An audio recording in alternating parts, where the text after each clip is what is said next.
প্রথম যদি অনুকরণীয় দৃষ্টান্ত রাখতে হয় বাংলাদেশে, বিসিবির অবশ্যই উচিত ৭১-এর খেলাযোগের বিরুদ্ধে অ্যাকশন নেয়া।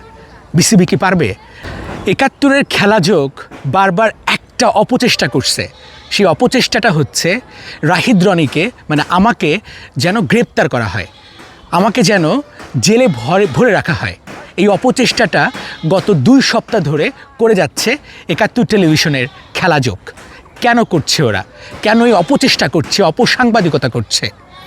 খেলাযোগের উপর এতটাই বিরক্ত ক্রিকেটাররা, তার একটা নমুনা দিচ্ছে আপনাদেরকে।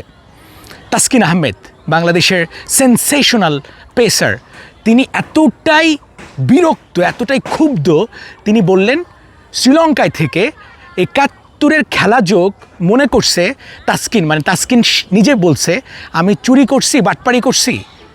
সাকিব আল হাসানের কথা বলি, আমি যখন মাগুরায় ছিলাম, নির্বাচনের সময় পুরো মাগুরাতে আমি কাভার করছি। সাকিব আল হাসান সবাইকে ইন্টারভিউ দিছে, প্রত্যেককে ইন্টারভিউ দিছে, প্রত্যেক কন্টেন্ট ক্রিয়েটর, ছোট বড় সকল ওয়েবসাইটকে তারা ইন্টারভিউ দিয়েছে, কিন্তু কোনোভাবেই ৭১-কে ইন্টারভিউ দেয় নাই। সাকিব আল হাসানের স্ট্রেট কথা, সবাইকে ইন্টারভিউ দেব, কিন্তু কোনোভাবেই ৭১ টেলিভিশনকে না, খেলাযোগকে নয়। অর্থাৎ খেলাযোগকে এক প্রকার বয়কট করেছে ক্রিকেটাররা। মুশফিকুর রহিম, তার মতো একজন আইডল ক্রিকেটার বাংলাদেশে বিরল, তাকে ফিক্সার বানিয়ে দিয়েছিল এই খেলাযোগ। মোসাদ্দেক সৈকত, যার ক্যারিয়ারটাই শেষ করে দেওয়ার পায়তারা করেছিল এই খেলাযোগ। শুধুমাত্র ক্রিকেটাররা নয় ভাই, অনেক বড় বড় সংগঠককে টাকার বিনিময়ে ওরা শেষ করে দেওয়ার পায়তারা করেছে। অনেক বড় বড় অভিযোগ রয়েছে। গত ২ সপ্তাহ ধরে ৭১ চাচ্ছে যারা কথা বলবে, ক্রিকেটের সমালোচনা করবে বা যারা সত্য কথা বলবে, তাদেরকে ধরে ধরে যেন বিসিবি কারাগারে প্রেরণ করে, তাদের বিরুদ্ধে যেন সাইবার সিকিউরিটি মামলা হয়, তাদের বিরুদ্ধে যেন কোনো রকম মামলা হয়ে তাদেরকে যেন জেলে ঢোকানো সম্ভব হয়। এই হচ্ছে ৭১ খেলাযোগের চেষ্টা। গত ২ সপ্তাহ ধরে আপনারা খেয়াল করেন, আমার মতো ক্ষুদ্র মানুষকে নিয়ে ওরা ৪ থেকে ৫টা রিপোর্ট করেছে। বিসিবিকে বারবার প্রেরণা দিচ্ছে, অনুপ্রাণিত করছে, আক্রমণ করুন, মামলা করুন। বিসিবির কি খেয়ে দিয়ে কোনো কাজ নাই?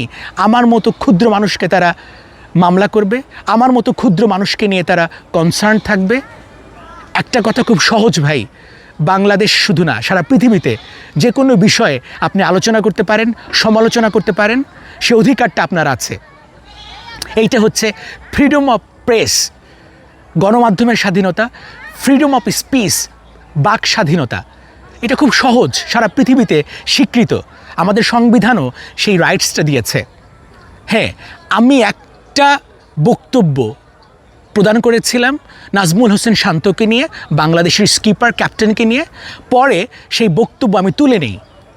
সেই বক্তব্যের জন্য আমি ক্ষমা চাই যে কিছু শব্দ প্রয়োগ করা হয়েছে, যে শব্দ প্রয়োগটা নাজমুল হোসেন শান্তকে হয়তোবা ছোট করেছে, সেজন্য আমি বক্তব্য প্রত্যাহার করি, আমি ক্ষমা চাই। তারপরও ৭১ দেখেন আমাকে নিয়ে আমার মুখটা ব্লার করে দিয়ে বারবার তারা রিপোর্ট করেছে, বারবার তারা প্রতিবেদন প্রকাশ করেছে। বিসিবির খেয়ে দিয়ে কোনো কাজ নেই। যারা অপসাংবাদিকতা শুরু করলো, যাদেরকে দেখে হাজার হাজার কন্টেন্ট ক্রিয়েটররা এখন সেই রকম কন্টেন্ট তৈরি করে, ভিউ কন্টেন্ট, ৭১ তো প্রথম, বা খেলাযোগ তো প্রথম সেটাই তৈরি করেছে। যত রকম অপসাংবাদিকতা বলেন, যত রকম চটি সাংবাদিকতা বলেন, যত বড় কাটপিচ সাংবাদিকতা বলেন, নোংরা সাংবাদিকতা বলেন, যত রকম ভাষার অপব্যবহার বলেন, সেটা তো প্রথম প্রয়োগ করেছে ৭১-এর খেলাযোগ। তাই প্রথম যদি শাস্তি পেতে হয়, প্রথম যদি অনুকরণীয় দৃষ্টান্ত রাখতে হয় বাংলাদেশে, বিসিবির অবশ্যই উচিত ৭১-এর খেলাযোগের বিরুদ্ধে অ্যাকশন নেয়া। বিসিবি কি পারবে? নাজমুল হাসান পাপন কি পারবেন? জালাল ইউনুস কি পারবেন? যারা দিনের পর দিন, বছরের পর বছর, আমার বাচ্চার বয়স ৬ বছর, সে জন্মের পর থেকে দেখতেছে এই ক্রিকেট বোর্ডের প্রশাসকরা তারা ক্রিকেট বোর্ড চালাচ্ছে। কবে পরিবর্তন হবে? কবে সাহস পাবে ৭১-এর খেলাযোগের বিরুদ্ধে বিসিবি অ্যাকশন নিতে? ধন্যবাদ সবাইকে।